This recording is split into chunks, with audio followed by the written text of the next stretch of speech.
Local 4 News begins right now with a breaking news alert. And that breaking news comes out of Warren this afternoon. Rescue crews have just removed a man from this mangled mess that you see here. That's a semi-truck on top of a car. The accident happened on the eastbound I-696 ramp to northbound Mound Road. We've been monitoring the rescue for the last hour or so. Jason Colthorpe is there live. Jason, what have you been able to find out for us? Well, first of all, Kim, the people that live in this area heard a tremendous metal screeching and bang when this happened a little bit more than an hour ago. And the people who ran to see what happened have been using words like amazing, unbelievable, miracle, that this man was able to be pulled out alive. Again, take a look at the scene now. After he has been rescued from this vehicle, a semi coming off 696 onto Mound Road. And if you're familiar with this exit ramp, it has two sharp turns as you come off. First one and then going a different direction. We don't know what caused this accident other than police believe the load in the back of the semi shifted, caused it to tip, and you can see just how sharp this turn is here right underneath 11 Mile Road.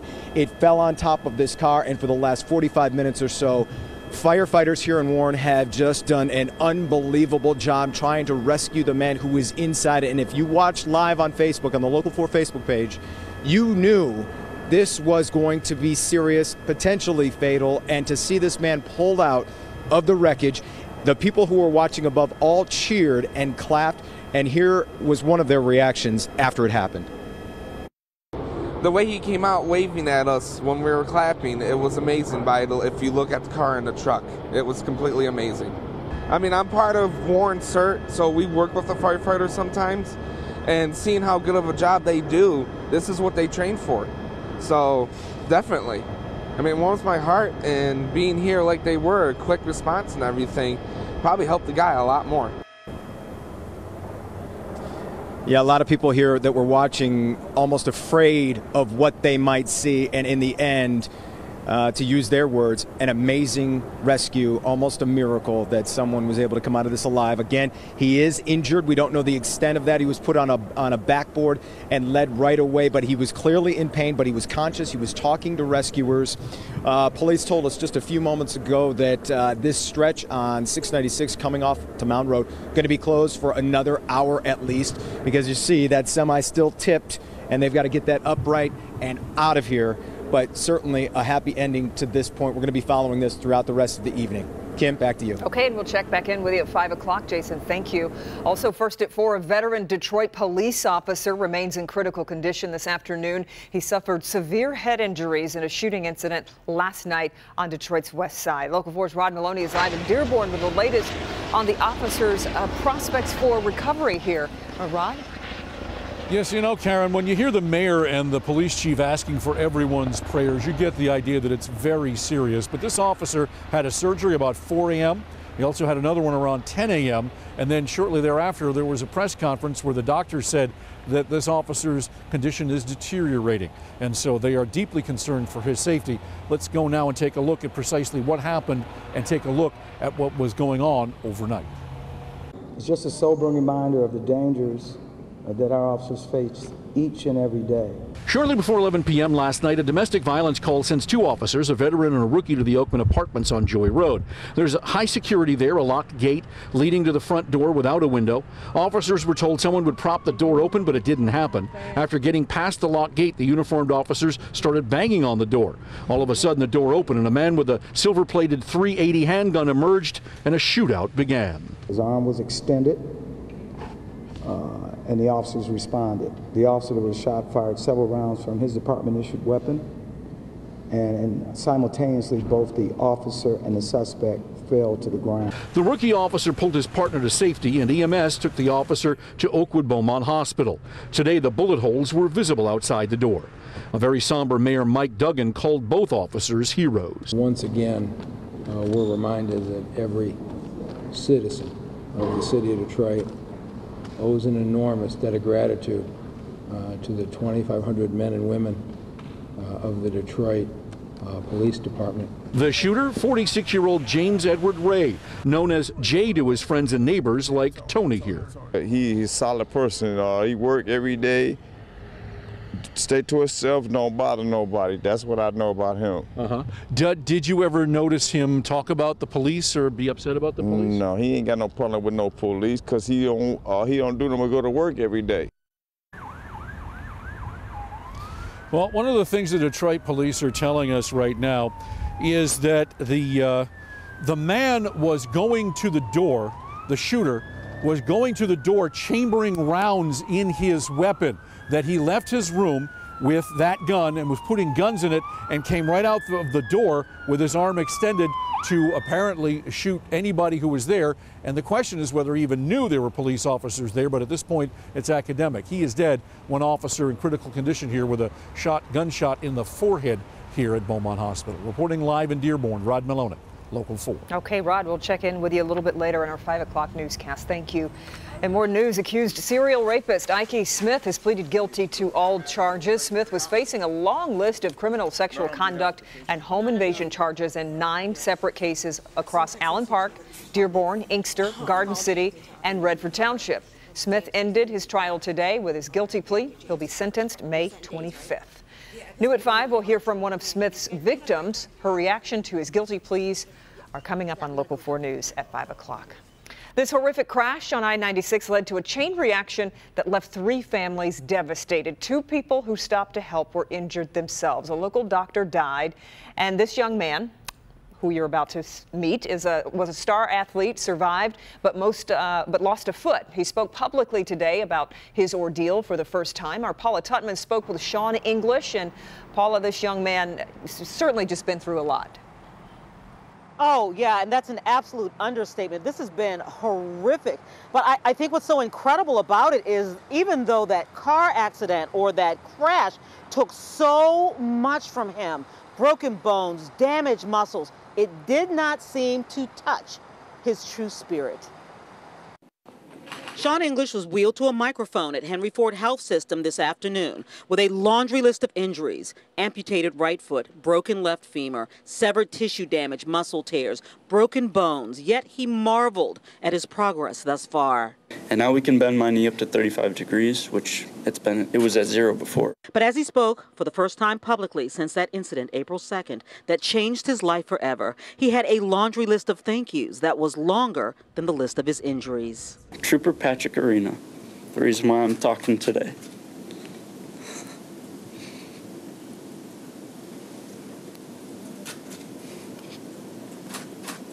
Trooper Patrick Arena was one of the first responders, and he put the tourniquet on my leg and stopped my bleeding. So I could have bled to death. But he saved my life, and I am so very grateful for that. He won't reflect on that night that he jumped out of a car to help at an accident scene. A Henry Ford physician also saw the need to help others and raced to help the people in an overturned vehicle when both were struck by another vehicle. Dr. Cynthia Ray did not survive. This experience has been really hard. So it's, like I said earlier, there's always someone else doing well worse than you are. So that's another thing I would like people to take away. It is clear from the faces and the voices that his family can still feel the trauma bubbling close to the surface. People have said in the last 4 weeks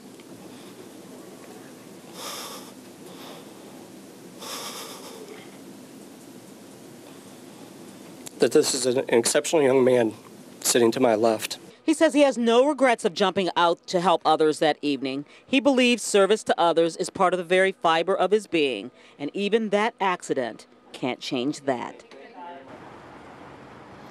You know, it was interesting. The family said they got notices and cards and messages from as far away as Indonesia and all points in between. He said he got so many messages on Twitter, he couldn't possibly read them all, but they definitely buoyed his spirit. You know, a lot of people will say when you have a family tragedy like this, how can we help you?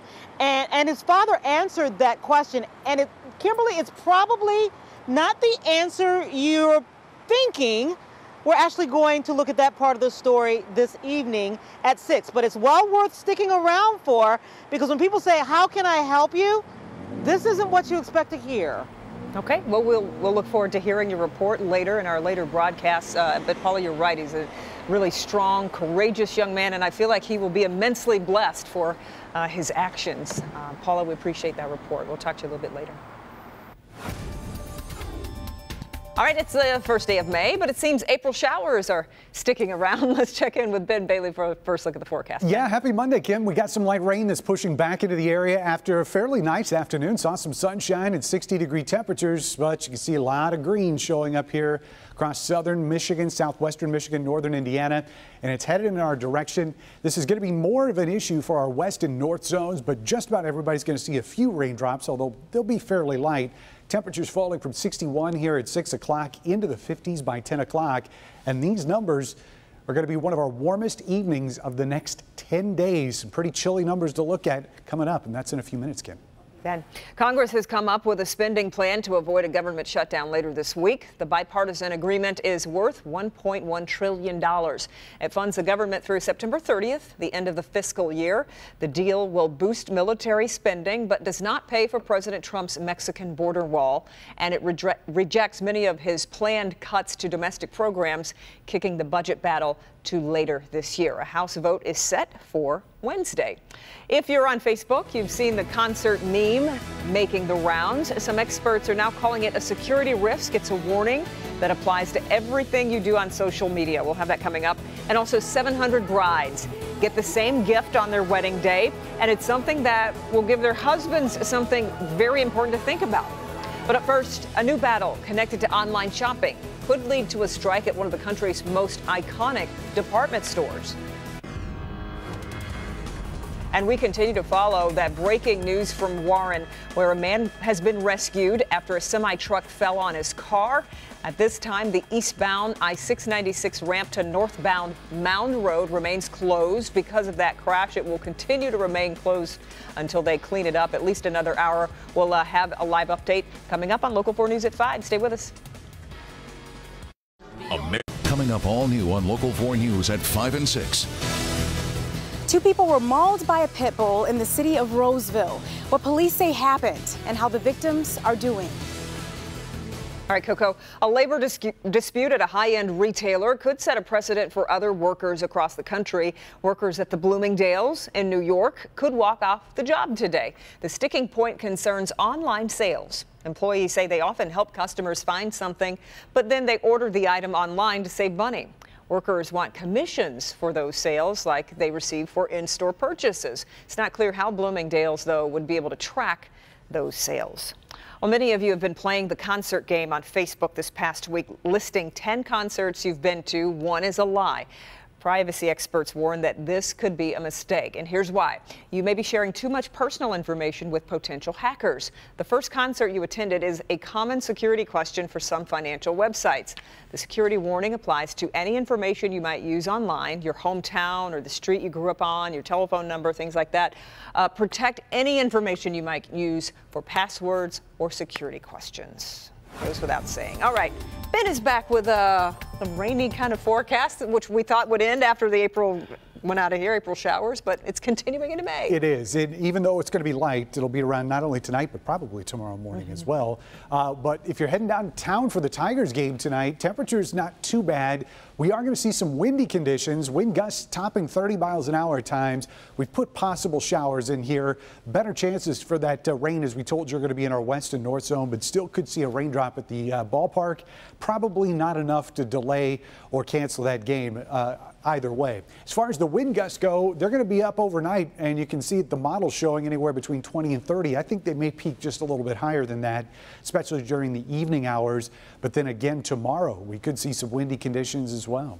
So 64 outside right now, not bad, and that is one of our warmest temperatures that we're going to get here for the next 10 days. Beyond that, we're barely going to touch 60 as we head towards the middle of the week. Southwest winds starting to pick up 22 miles per hour, and you could see the last of the sunshine starting to fade behind the clouds as the rain starts arriving, and you see it down here to our southwest. Everything rotating up, and we'll see it at least through about the evening hours. I think by 10 o'clock or so, we should be done with most of these sprinkles. What's left is going to be in our far north zone and maybe our far west zone by that point. Generally overnight looking at dry conditions, and then tomorrow we're going to have another round of rain come in, and this is going to be right in time for the morning commute. So hit and miss showers as you drive to work in the morning. Once we get past lunchtime, those should be gone, and we will get a little bit of a break midweek before that rain comes back, possibly as soon as Thursday. Tonight's lows going down to 46 as the showers come back, and it is going to be a breezy evening. High temperatures tomorrow, not quite what we got today with those mid and upper 60s. In fact, we're barely going to get into the 50s in our metro zone, and this may be one of the only places that sees those numbers. Most spots are going to be in the 40s tomorrow, still hitting the 50s out towards Lake Erie, but 47 out towards Onstead, 49 in Adrian. Pretty much all 40s in our west zone for high temperatures tomorrow, except for Canton, which is going to get right to 50. And in our north zone, it's going to be a chilly afternoon, 46, 47, generally those numbers across the zone, as we're expecting those morning showers and generally dry conditions but cloudy conditions in the second half of the day. That's our warmest temperature going forward, 60 on Wednesday with partly cloudy skies. Rain showers especially coming back Friday. Could see those as early as Thursday and maybe lingering into Saturday. Weekend looking mostly dry. But man, it's not going to be warm at all. Mid-50s for highs and morning lows on Sunday starting out at 38. Not what you would expect for the first week in Macon. Not at all. Okay, Ben, thank you. Still ahead first at 4, celebrating a royal princess with a special birthday photo and a Star Wars celebration in 24 karat gold. But at first, a surprising wedding present for 700 brides that sends an important message to their new husbands. That's next. In today's trending stories, a lot of people are talking about this mass wedding in central India. Nearly 700 brides were given bats, not the ones that fly, the ones you hit a ball with. And those bats are to be used against their husbands if their husbands harass or abuse them. Indian police often refuse to intervene in situations like that, calling the incidents quote-unquote family feuds. The bats come from the local minister of social justice and rural development. The minister says he's trying to empower women to protect themselves. On a lighter note, diehard Star Wars fans could go nuts for this Darth Vader mask, but I will warn you, it's probably out of your price range. The life-sized mask made of 24 karat gold is up for sale starting today. A Tokyo jeweler has already offered $1.4 million for it, and the bidding isn't over yet. The mask was created to celebrate the 40th anniversary of the original Star Wars movie. Are you a big Star Wars guy, Ben? No, but I'm pretty sure that that will have no trouble selling. You're right. Whatever price. Probably, yep.